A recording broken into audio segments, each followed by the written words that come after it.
In a rather rare moment of action, President Cyril Ramaphosa suspended a deputy minister. We speak to Jan de Villiers, the Democratic Alliance's Shadow Minister of Small Business Development. Welcome, Jan. Thank you very much, Chris. It's a pleasure to be with you. How meaningful is the suspension, really?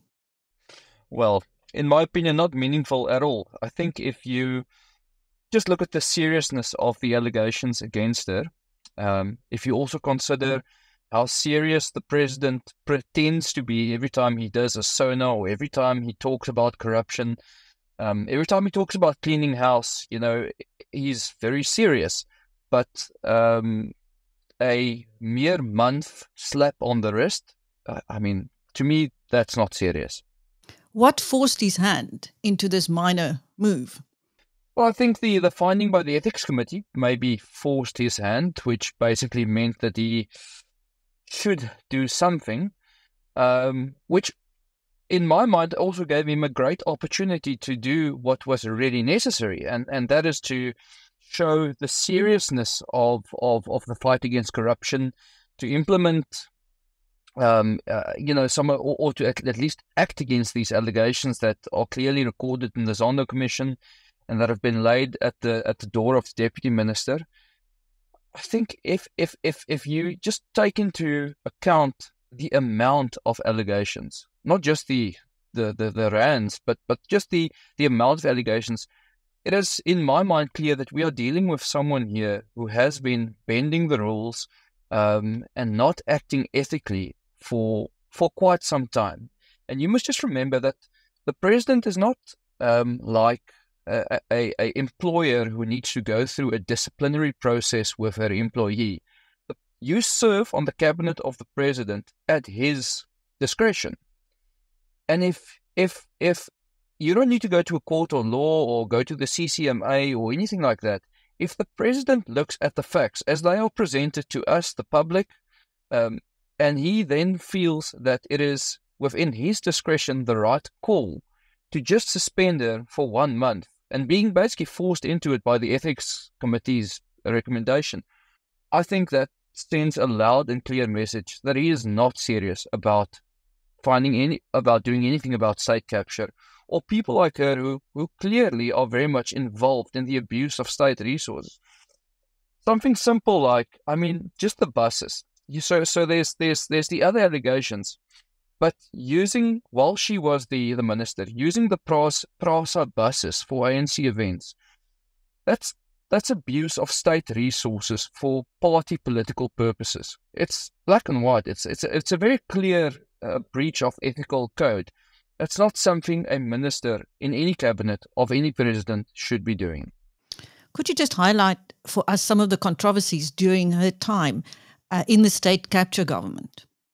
Yeah, so obviously during that time she was the Minister of Transport. I have to just say that I now serve not with her, but I'm on the Small Business Development Committee, and she is the Deputy Minister of the Small Business Committee. She doesn't, care to come to our committees as often as I think she should. But anyways, that's a separate issue. But during her time, there was a 14 billion rand allegation of corruption, of irregular expenditure. And this was exposed by the then PRASA board. Now, she was the minister. And during her time, she not only did not act upon these allegations, this 14 billion rand allegations, she tried to stop the investigation that was instituted against it. And this was actually taken to the High Court, where the High Court said that her conduct was irrational, unreasonable, and unlawful. So we're not talking about speculation about what she did, whether it was right or wrong. A High Court found her actions to be irrational, unreasonable, and unlawful. She also failed to appoint a CEO for the position of PRASA, which is obviously an extremely important person for the functioning of that specific SOE. you can speculate about whether she didn't appoint a CEO. Maybe, she was enjoying her clear overreach of powers, which she was having, and that a CEO would get in the way of that. Or that a CEO would maybe instigate the necessary investigations that could have implicated her. We can only speculate. But what we do know is that she stood in the way, clearly stood in the way of all efforts to uncover corruption and just abuse of state resources in PRASA at that time. Now, in the light of all that, how has she managed to survive this long and could still end up in the next government? I think she's not the only deputy, she's not the only minister we can ask that question about. And I really do think, it does really come back to the effects and the culture of cadre deployment. Because at the end of the day, the way the ANC deploys themselves is based on a system of loyalty. It's not based on a system of being able to do the job, of being qualified for the job, of ethical behavior, of what is in the best interest of the country. They act, and it comes down from the president, and it goes to all of the ministers below him. It gets spread down to the DGs and to all the departments below them because of the system of cadre deployment.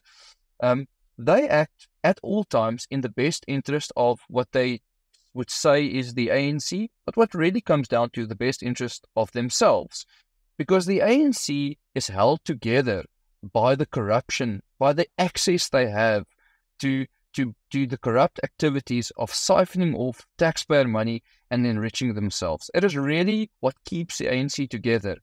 I don't think that you will have a half of the support for the ANC if they are in a position where they don't have that power anymore.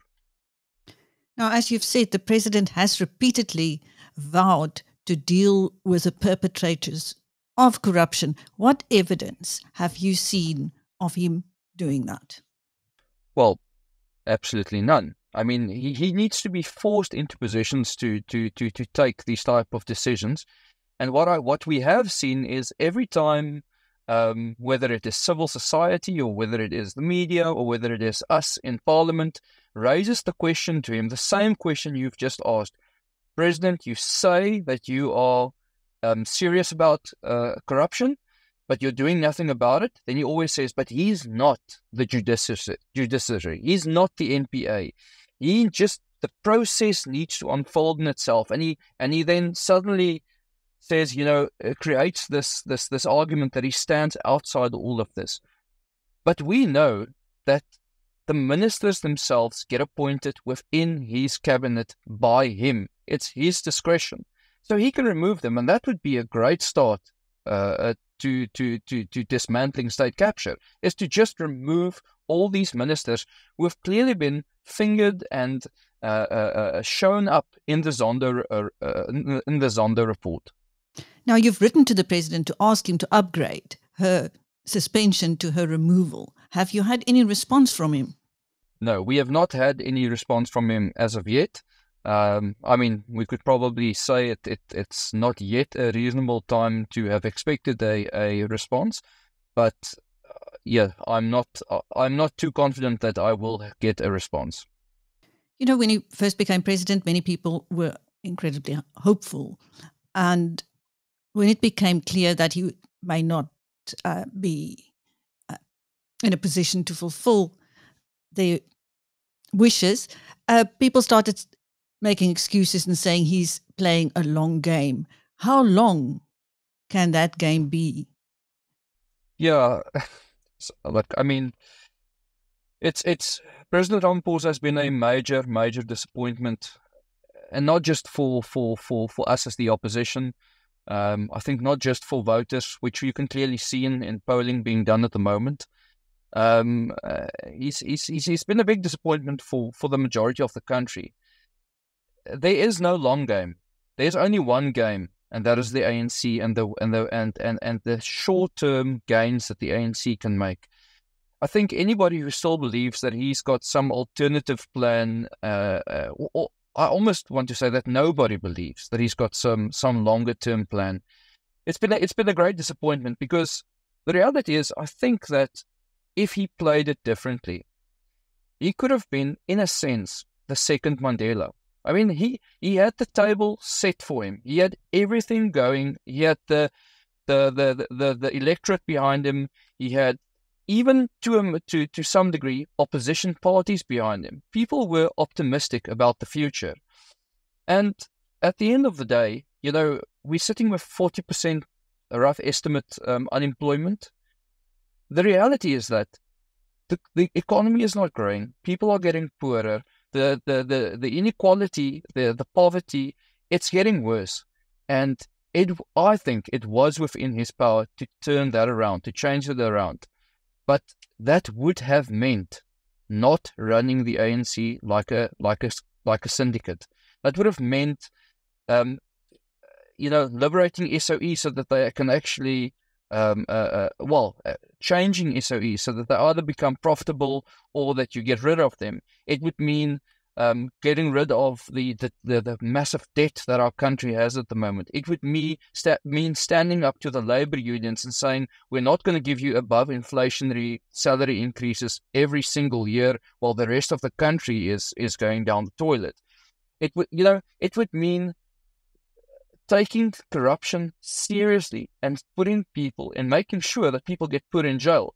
And he can stand outside of the argument and say, well, that's not his job, that's the NPA's job and all of that. But has he capacitated the NPA to do that job? And I would say no. I mean, if he was serious about getting people into jail who are responsible for cadre deployment, then he could have capacitated the NPA and all the other law enforcement and judicial entities that clearly needs those capacitation, by saying, this is how serious we are about state capture and corruption. We're going to throw everything at it. But that has not happened. Thank you. That was Jan de Villiers, the Democratic Alliance's Shadow Minister of Small Business Development, speaking to BizNews about President Cyril Ramaphosa's failure to go after the perpetrators of corruption. I'm Christine.